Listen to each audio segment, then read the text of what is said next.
The alarm blared through the corridors of the Dauntless, jolting Commander Peter Wright from his thoughts. He had been staring at the stars through the main viewport, lost in the endless black. 5 months of patrol duty in the outer solar system had dulled even the wonder of space. "Commander, we've got something," called Linda Reeves, his sensor officer. Her voice held an edge he hadn't heard before. Peter moved quickly to her station. "Talk to me."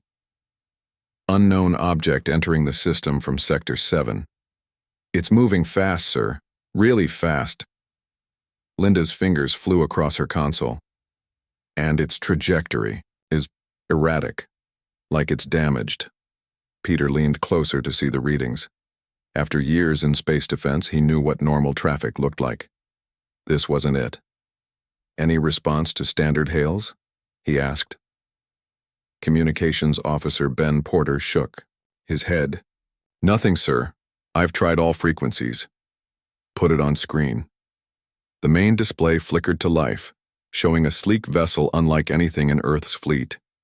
It was smaller than the Dauntless, with an elegant, curved design that reminded Peter of ancient sailing ships. Blue-white energy pulsed along its hull in uneven bursts, definitely damaged. "It's heading toward Earth," said his second-in-command, Kate Daniels. Her hand rested near the weapons controls, a habit formed from years of training. "Protocol says we should shoot it down before it gets too close." Peter frowned. She was right. Unknown vessels that didn't respond to communication were considered threats. But something felt wrong about this one.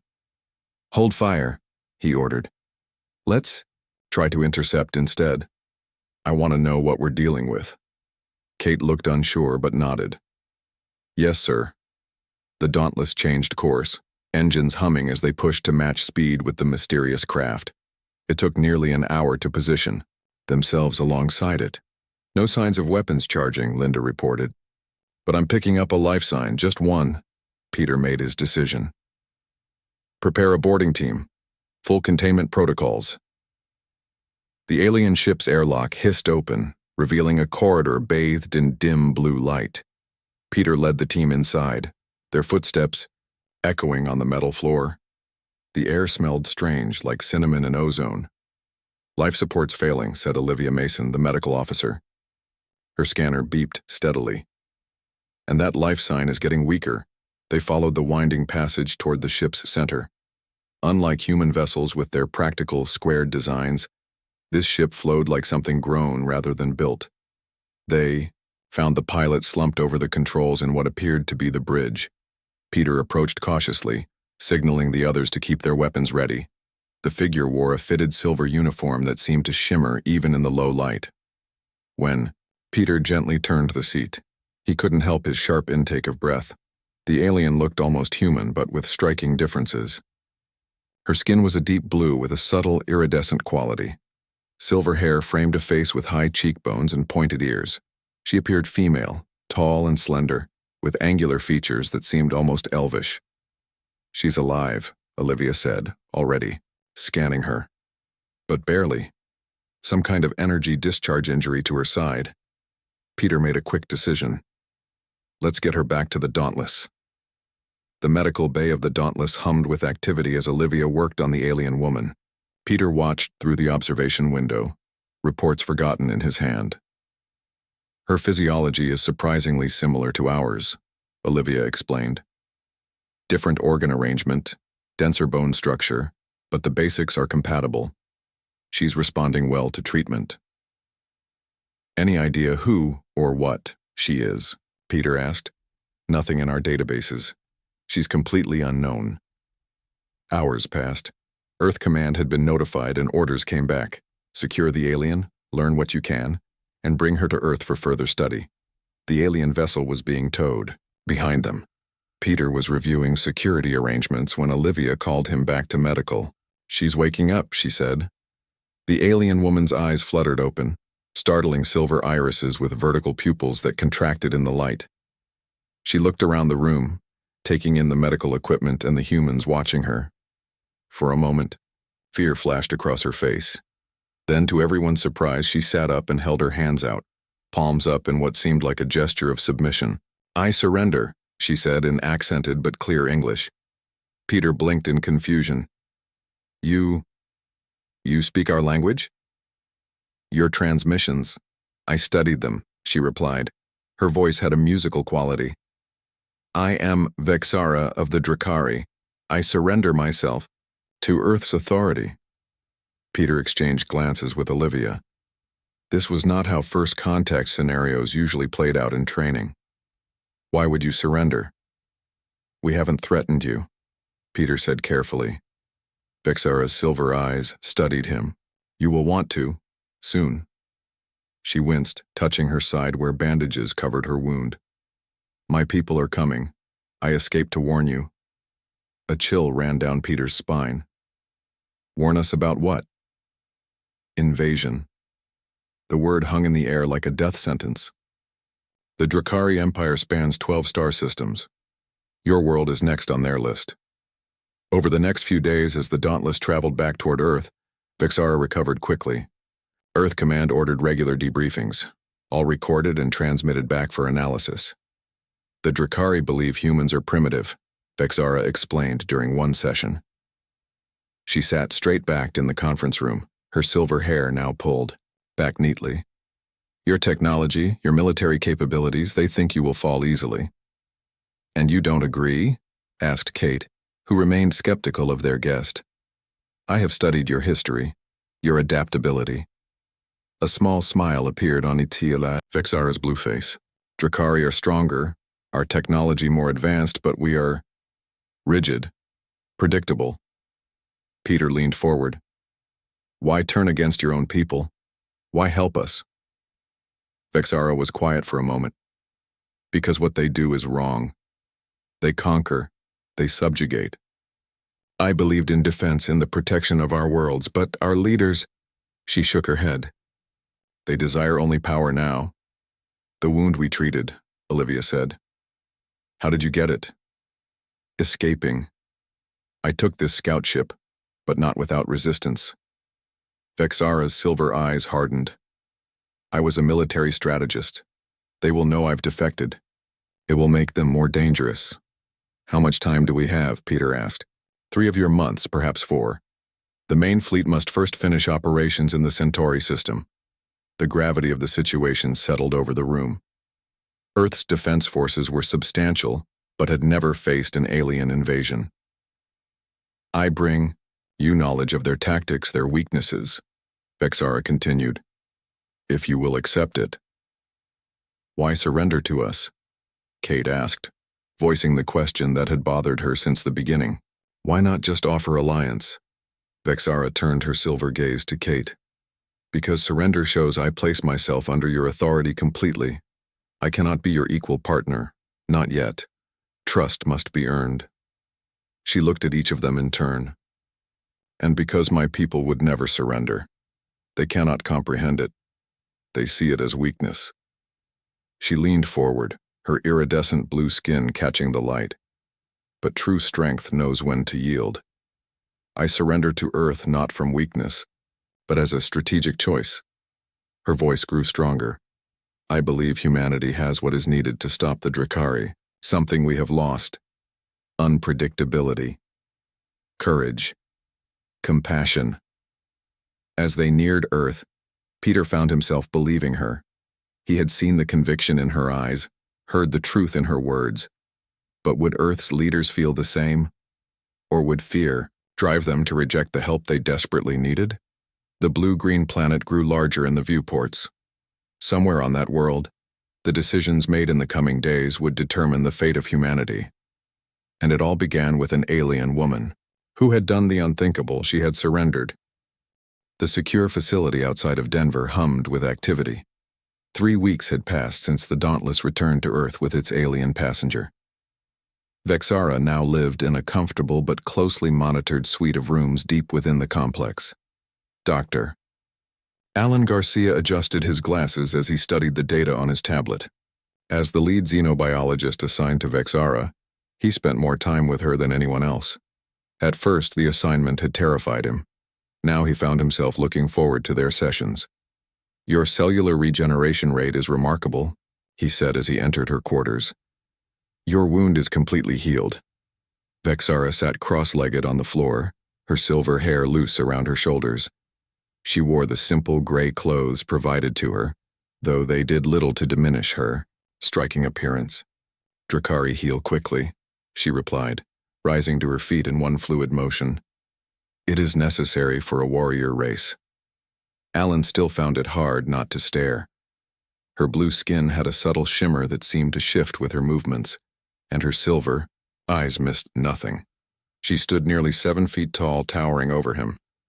"The military committee is meeting again today," he said. "They want more information about Drakari fleet movements." Vexara nodded. "I will tell them everything I know, but they must act quickly." Together, they walked through the facility's corridors. Guards stood at attention as they passed, their faces carefully neutral. Not everyone trusted the alien woman who had appeared with warnings of invasion. In the main conference room, Commander Peter Wright stood before a large digital map of the solar system. Beside him, General Susan Boyd, head of Earth Defense, studied Vexara with narrowed eyes. "Welcome back, Vexara," Peter said with a small smile. "We've been reviewing your previous intelligence." Vexara bowed her head slightly. "Commander." "General." "General." Boyd got straight to the point. "You claimed the Drakari would send scout ships ahead of the main fleet. Where exactly would they enter our system?" Without hesitation, Vexara stepped to the map and pointed to an area beyond Neptune's orbit. "Here, they will use the gravitational field to mask their approach. 3 ships, small and fast." Her long blue finger traced a path through the outer planets. "They will not engage unless discovered. Their mission is only to observe and report back." "That's a lot of space to monitor," General Boyd said skeptically. "We don't have enough resources to cover that entire region." "You don't need to," Vexara replied. "I can give you the exact coordinates and time frame." Peter watched the exchange with interest. He had spent enough time with Vexara during the journey to Earth to believe her, but many in the military command remained doubtful. "And we're supposed to just take your word for it?" The general's voice was cold. "I have surrendered to Earth," Vexara said simply. "I have no reason to lie." "General," Boyd scoffed. "Forgive me if the concept of an alien surrender doesn't fill me with confidence." Alan stepped forward. "With respect, General, everything Vexara has told us so far has checked out. Her technology, her biology, the star maps she's provided, it's all consistent." "Consistency doesn't mean truth, Doctor," the general replied. "It could be an elaborate trap." Vexara stood tall, her posture rigid. "If it were a trap, why would I warn you? The Drakari could simply attack without warning." Peter nodded. "She's right. We should at least investigate these coordinates." After a tense moment, General Boyd sighed. "Fine. We'll deploy the Sentinel and the Valiant to the area. But if this turns out to be nothing, it won't be," Vexara said with absolute certainty. 5 days later, Alan hurried through the facility. His heart pounding, he found Vexara in the small garden they had created for her, a place where she could feel the sun on her skin. "They found them," he said, trying to catch his breath. "The scout ships. Exactly where you said they would be." Vexara didn't seem surprised. She gently touched a flowering plant before turning to face him. "And the ships retreated when our vessels approached. Just like you predicted." Alan couldn't keep the excitement from his voice. "The general wants to see you right away." A small smile played at the corners of Vexara's mouth. "Now they will start to believe." The atmosphere in the command center was drastically different. General Boyd stood before a large screen showing footage of the encounter with the Drakari scout ships. 3 sleek dark vessels, similar in design to Vexara's ship but smaller and more angular. "You were right," the general admitted as Vexara entered with Alan. "Down to the exact coordinates." Vexara studied the images. "Did you manage to disable any of them?"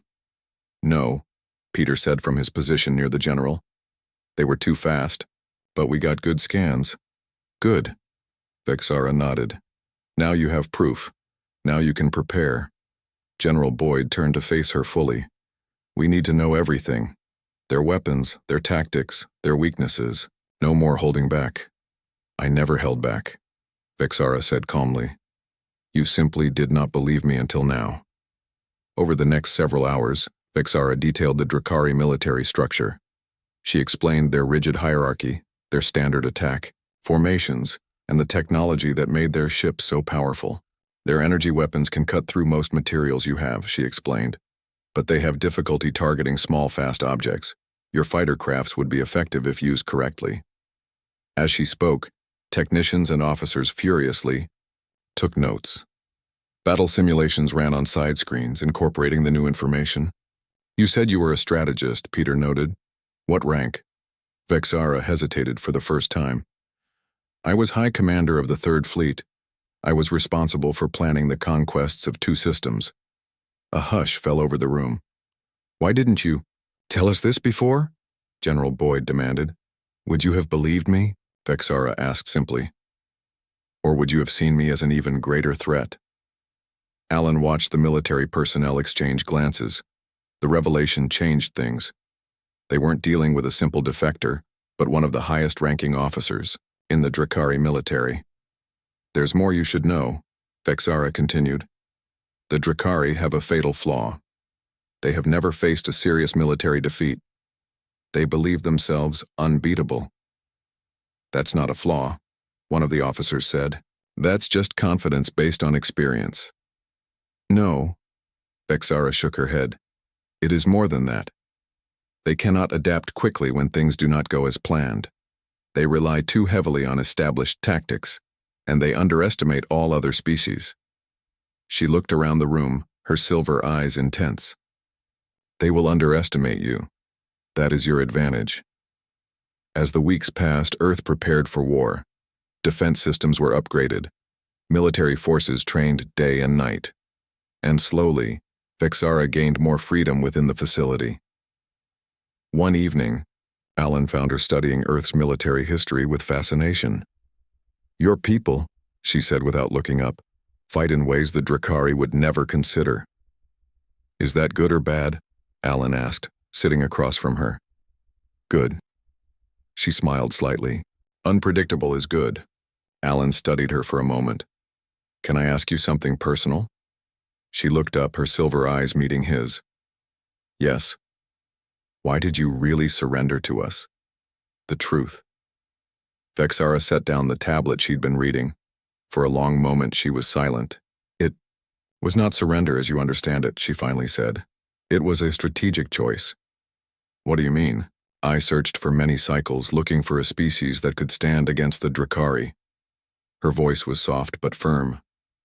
I found Earth. I studied you. I saw what others in my empire could not see. And what was that? Alan asked, genuinely curious. Potential. Vexara leaned forward. I did not surrender from defeat, Alan Garcia. I surrendered to form an alliance with the only species I believe can defeat the Drakari. She smiled then, a full smile that transformed her face. Sometimes, to win the greater battle, one must appear to concede the smaller one. Alan realized then that this alien woman had never been their prisoner. She had been their guide all along, and somewhere out in the darkness of space, the main Drakari fleet was coming. The warning came at dawn. Multiple ships detected entering the solar system, announced Linda Reeves, her voice steady despite the gravity of her words. Signature matches Drakari vessels. Commander Peter Wright stood on the bridge of the Dauntless, which now served as the flagship of Earth's primary defense fleet. Beside him, Vexara studied the tactical display, her silver eyes narrowed. 87 ships, she said quietly. More than I expected. In the 3 months since the scout ships had been detected, Earth had prepared as best it could. Weapons had been modified based on Vexara's knowledge. Defense systems upgraded. Military personnel trained in new tactics designed specifically to counter Drakari strategies. But standing here now, watching the enemy fleet approach, Peter wondered if it would be enough. They're moving in standard attack formation, Vexara noted. Just as I predicted. Peter nodded and opened a channel. To all Earth vessels. This is Commander Wright. Battle stations. Execute Plan Delta. Across the solar system, Earth's ships moved into position.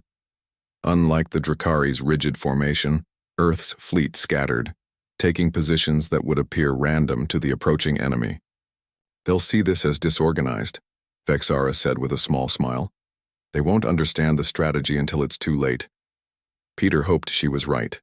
Plan Delta had been Vexara's idea, a guerrilla approach that went against conventional space battle tactics. The Earth ships would strike quickly from multiple angles, then retreat before the Drakari could bring their superior weapons to bear. "First wave, engage on my mark," Peter commanded. He looked at Vexara once more. She nodded, her face solemn. "Mark." Back on Earth, Dr. Alan Garcia worked frantically with a team of engineers and communication specialists. They had set up in Dieu-et-Nage, a bunker deep beneath the Rocky Mountains, surrounded by equipment salvaged from Vexara's ship. "The frequency modulator is ready," said Carey Phillips, the team's lead engineer. "If Vexara is right, this should disrupt their command communications." Alan nodded, checking the final calculations. Vexara had identified a weakness in the Drakari communication system, a specific frequency range that could cause interference. But they would only get one chance to use it before the Drakari adapted. "We need to wait for the right moment," Alan said, "when their fleet is fully engaged." On the main screen, they watched the battle unfold in real time. Earth's smaller, faster ships darted in and out of the Drakari formation, landing hits and then vanishing before the enemy could respond. "It's working," Carey whispered in awe. But even as she spoke, the Drakari began to adjust. Their ships started breaking formation, pursuing Earth's vessels more aggressively. "They're adapting faster than Vexara predicted," Alan said, worry creeping into his voice. "We need to be ready." On the Dauntless, Peter gripped the edge of the tactical display as the ship shuddered from a near miss. The initial success of their strategy was fading as the Drakari changed tactics. "We're losing the advantage," Kate Daniels reported grimly. 3 of our ships lost already, 4 more damaged." Vexara studied the display intently. "They're learning," she said. "Adapting to your unpredictability, we need to change approach." Peter nodded. "Suggestions?" For a moment, Vexara hesitated. Then her silver eyes lit up with determination. "There is one strategy, but I advised against it earlier because I thought it too risky." "I think we're past worrying about risk," Peter said as another blast rocked the ship. Vexara quickly outlined her plan. It was bold, dangerous, some would say reckless. It would require the Earth fleet to appear to retreat, drawing the Drakari into position near Saturn. Then, using the planet's rings as cover, they would launch a coordinated attack from multiple angles simultaneously. "The problem," Vexara explained, "is that it leaves Earth temporarily undefended. If they detect the trap, they could bypass our fleet entirely and attack your homeworld." Peter considered for only a moment. "We'll do it. Send the orders." As Vexara moved to help coordinate the complex maneuver, a new alert sounded from the communications console. "Sir," called Ben Porter, "we're receiving a transmission from the Drakari flagship. They're requesting to speak directly with you. Put it through." The main screen flickered and a stern Drakari face appeared.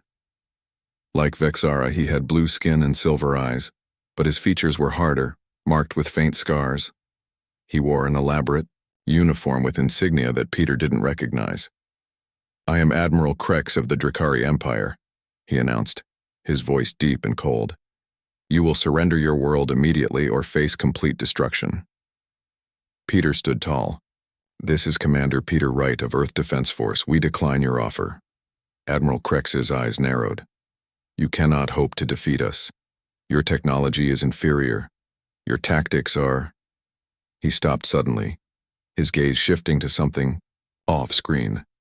When he looked back, his expression had changed to one of shock. "Vexara?" he said, disbelief in his voice. Vexara stepped into view of the transmission, her face impassive. "Admiral Krex. So the reports were true. You betrayed your people for these primitives." "I chose to stand against conquest and genocide," Vexara replied calmly. The Admiral studied her for a moment. You were my finest student, Vexara. The most brilliant strategist in generations. Why throw away everything you've worked for? I found something worth more. Admiral Krex's expression hardened. I am authorized to offer you full pardon. Return to us. Help us defeat these humans, and all will be forgiven. The bridge of the Dauntless fell silent. All eyes turned to Vexara. For a long moment she said nothing. Then she straightened to her full height and spoke clearly. I, Vexara, once High Commander of the Drakari Third Fleet, publicly and proudly reaffirm my surrender to humanity. She took a step closer to the screen. I have found honor among them that the Empire has forgotten, compassion that we abandoned generations ago. They fight not for conquest, but for survival, for freedom. Admiral Krex's face twisted with rage. Then you will die with them. The transmission cut off abruptly. Peter looked at Vexara. Are you all right? Yes, she said simply. Now we fight. In the bunker, Alan received word that it was time. The Drakari fleet had taken the bait, pursuing Earth's ships toward Saturn. Activate the frequency modulator, he ordered. Carrie's fingers flew across the controls. Modulator active. Broadcasting now. On their screens, they saw immediate results. The Drakari formation, already looser than before, began to falter. Ships lost coordination, some drifting out of position, others firing at empty space. It's working, Carrie exclaimed. Alan watched in amazement as Earth's fleet executed the complex attack pattern Vexara had designed. Ships emerged from hiding, places within Saturn's rings, striking the confused Drakari vessels from all sides. She was right, he murmured. About everything. The battle raged for hours. The Drakari fleet, though disorganized by the communication disruption, was still powerful. Earth suffered heavy losses, but so did the invaders. On the Dauntless, Peter and Vexara worked together seamlessly, adjusting tactics as the situation evolved. Her knowledge of Drakari weaknesses proved invaluable. They're pulling back, Kate announced finally. Multiple ships retreating. The bridge crew cheered, but Vexara remained serious. They're not defeated, she cautioned, only regrouping. Admiral Krex never admits defeat this quickly. As if to confirm her words, a final transmission came through from the Drakari flagship, as it prepared to jump out of the system. Admiral Krex's face appeared, now marked with a fresh wound across his cheek. This isn't over, Vexara. We will return with forces that will make this fleet look like a scouting party. Your precious humans have earned only a brief reprieve. The screen went dark as the Drakari ships disappeared into the darkness of space. In the sudden quiet, Peter turned to Vexara. How long do we have? 6 months, she replied. Perhaps a year. They will need to gather more ships, more troops. Peter nodded grimly. Then we better make the most of that time. Vexara looked out at the stars, her expression determined. Yes, but next time we won't wait for them to come to us. The battle for Earth was won, but the war had only just begun. 6 months passed quickly. Earth had changed in ways no one could have imagined before the invasion. Drakari technology, salvaged from damaged ships, had been integrated into Earth's defenses. New vessels were built, stronger and faster than anything humans had created before, but it wasn't enough. Not against what was coming. Vexara stood before the Earth Defense Council, her tall blue form commanding attention. No longer a prisoner or even a guest, she now held the official title of Strategic Consultant to Earth's military. The Drakari will return with a force 3 times larger than before, she explained, gesturing to the star map behind her. Our current defenses will not be sufficient. General Susan Boyd, who had once been Vexara's greatest skeptic, now nodded in agreement. What do you suggest? Vexara took a deep breath. We must take the fight to them, strike at the heart of the Empire before they can mobilize fully. Murmurs spread through the room. What she proposed was unprecedented, not a defensive action but an offensive strike against an alien homeworld. That's impossible, one of the council members argued. We don't have the resources for an assault on that scale. We don't need a large force, Vexara countered. What we need is a small strike team, precise, surgical. She moved to another display showing the Drakari capital world. The Empire's strength is also its weakness. The population believes what they are told by their leaders. They don't know the truth about the wars, the conquests. Commander Peter Wright, seated near the front, leaned forward. What truth? That many of the species they conquered posed no threat. That resources were plundered, civilizations destroyed, not for defense of the Empire, but to satisfy the greed of our rulers. Vexara's silver eyes flashed with controlled anger. If this truth were exposed to the general population and the lower ranks of the military, they would rebel, Dr. Alan Garcia finished, understanding dawning on his face. You want to start a civil war? Vexara nodded. Precisely. The council debated for hours. The plan was risky. Some said suicidal. But in the end, they had to admit, it was their best chance. I'll lead the mission, Peter volunteered, standing to face the council. General Boyd frowned. Commander, you're too valuable to... With respect, General, I know more about Drakari combat tactics than anyone except Vexara, and I've worked with her longer than anyone else. He glanced at the alien woman who had become a trusted ally. Besides, someone has to keep an eye on our strategic consultant. A small smile crossed Vexara's face. I would welcome your company, Commander Wright. Alan spoke up from his seat. I should go too. My team has been studying Drakari biology. We've developed adaptations that will help humans survive on their world. In the end, a team of 12 was selected. 8 military personnel led by Peter, along with Alan, 2 technical specialists, and Vexara as guide. As the meeting adjourned, General Boyd pulled Peter aside. You realize if you're captured, the Drakari will show no mercy. Peter nodded. I know, but it's worth the risk. The general studied him for a moment. Good luck, Commander. Come back in one piece. The journey to the Drakari homeworld took 3 weeks aboard a modified Drakari scout ship, the same vessel that had brought Vexara to Earth. The team trained constantly, preparing for every possible scenario. Alan spent much of his time monitoring the environmental suits he had designed. The atmosphere on the Drakari homeworld, contains elements toxic to humans, he explained to Peter one evening. These suits will filter the air and adjust to the higher gravity. Peter nodded, studying the slim suit that looked nothing like the bulky spacesuits of old Earth. Will they stop us from sticking out? No, Vexara answered, entering the small common area. But I have a solution for that. She explained that there was a worker class on the Drakari homeworld, servants and laborers who were often ignored by the upper classes. If we disguise you as workers, with coverings for your skin and eyes, you will be nearly invisible to most Drakari. As they neared their destination, Vexara grew quieter, more withdrawn. One night Peter found her alone in the ship's observation room, staring at the stars. Second thoughts? He asked. She didn't look away from the viewport. I am about to betray my homeworld in a way that cannot be undone. Peter stood beside her. You're trying to save your people from their leaders. That's not betrayal, it's the highest form of loyalty.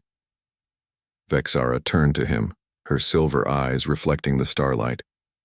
Thank you, Peter Wright. Your words have wisdom. Solari was beautiful in a stark way. 3 moons hung in a purple sky above towering crystal cities. The strike team, disguised as Vexara had suggested, moved through crowded streets toward the central communications hub. Remember, Vexara whispered to the group, keep your heads down. Workers never looked directly at the upper classes. They passed Drakari soldiers in gleaming armor, officials in elaborate robes, ordinary citizens going about their business. No one paid them any attention, until the alarm sounded. Security breach in Sector 7, announced a voice that echoed through the streets. All citizens report suspicious activity. They know we're here, Peter said tensely. Vexara shook her head. Not us specifically, but they've detected something. They quickened their pace. The plan was simple but dangerous. Reach the central hub, upload the evidence Vexara had gathered of the Empire's true history of conquest, and broadcast it across the planet and to all Drakari worlds. They were 2 blocks from the hub when they were stopped. "Workers," called a stern voice, "show your identification."